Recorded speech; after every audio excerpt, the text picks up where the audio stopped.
Kami tidak ingin seorang Natalius Pigai dan seorang Mugianto masuk jebakan Batman. Itu poinnya. Apa poinnya? Bisa nggak ada skema trajektori? Oke, tadi kan dibilang, ini kan cuma di depan-depannya. Lah, justru itu tantangannya. Jangan orang bilang, Pak Prabowo teriak-teriak efisiensi. Ini nggak ada efisiensinya.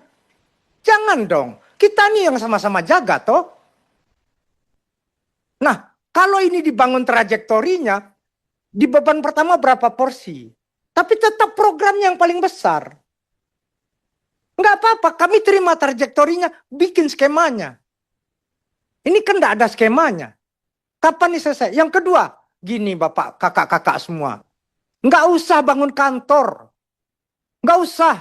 Nanti kalau heavy-nya kan kita heavy. Kita nih dong sama-sama aktivis toh. Heavy kita di jalanan. Jangan bangun kantor-kantornya sudah ada. Ini beban negara lagi. Negara sedang krisis. Perawatannya. Kita berpikir progresif begitu. Baik, terima kasih.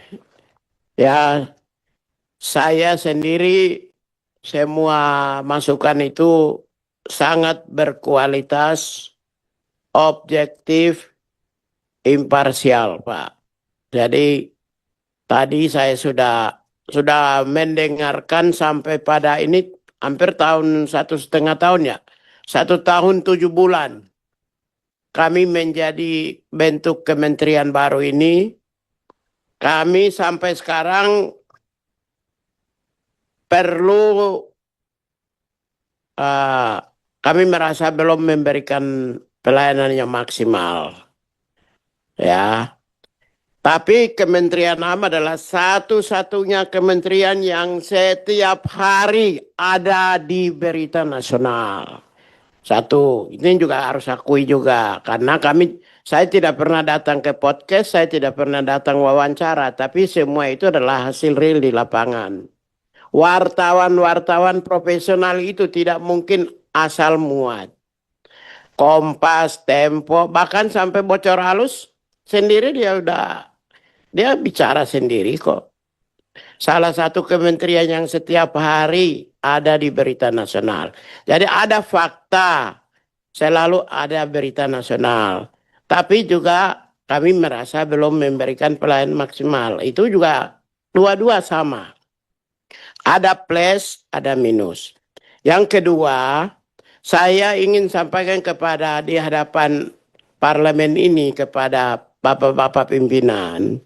Sampai hari ini sejak kementerian baru ini bentuk, sampai sedang saya bicara ini, saya tidak pernah nonjobkan atau ganti pejabat. Baru satu orang. Satu orang karena itu kinerja serapan paling rendah. Itu pun tidak nonjob, dapat jabatan fungsional. Baru satu. Artinya perlu ada penyegaran. Kan pertama kementerian ini dibentuk Pak Ketua. Kita kan isi semua. Sampai yang tadi saya bilang tuh. Yang Aceh saya minta dari mana-mana karena tidak ada orang. Saya juga tidak pernah kenal satupun pejabat di internal. Sehingga saya mengisi yang dari Direktorat Jenderal Hak Asasi Manusia. Tambah 1-2 orang dari kementerian yang sama, yaitu imigrasi dan lapas dan hukum.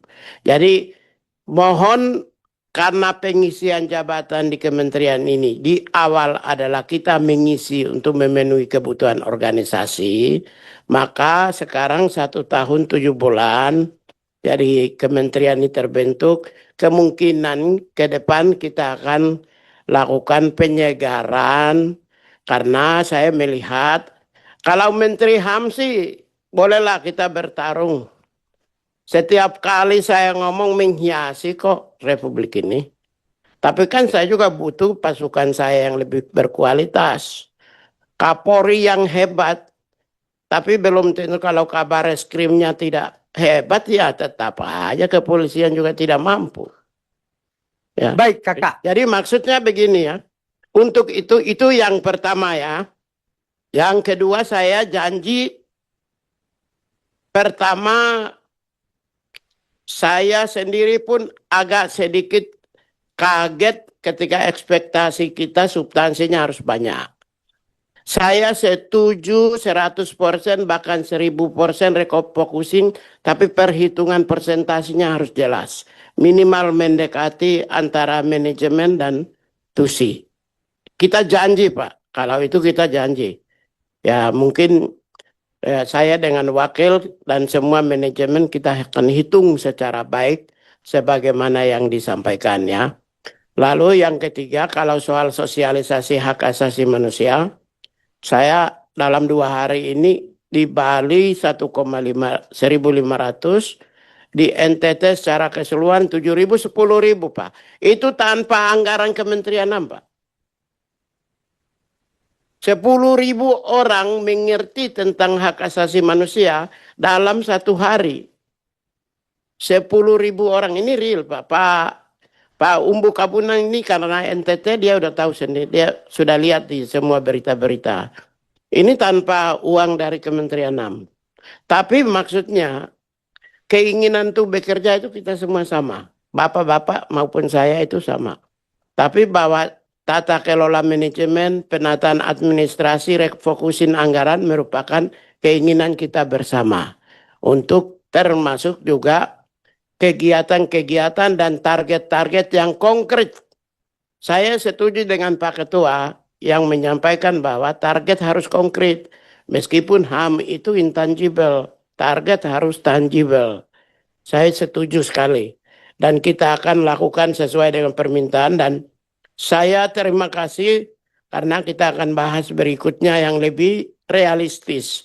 Satu catatan sebelum saya tutup, bahwa Kementerian HAM ini akan ada pembentukan lebih dari 12 sampai 15 kantor wilayah baru. Kemudian kita membutuhkan sarana prasarana maupun SDM.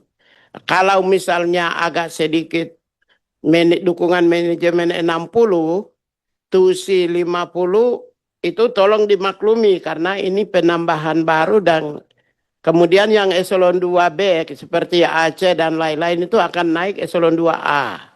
Itu otomatis kalau sudah eselon 2A itu paling tidak minimal 2 eselon 2B di dalamnya.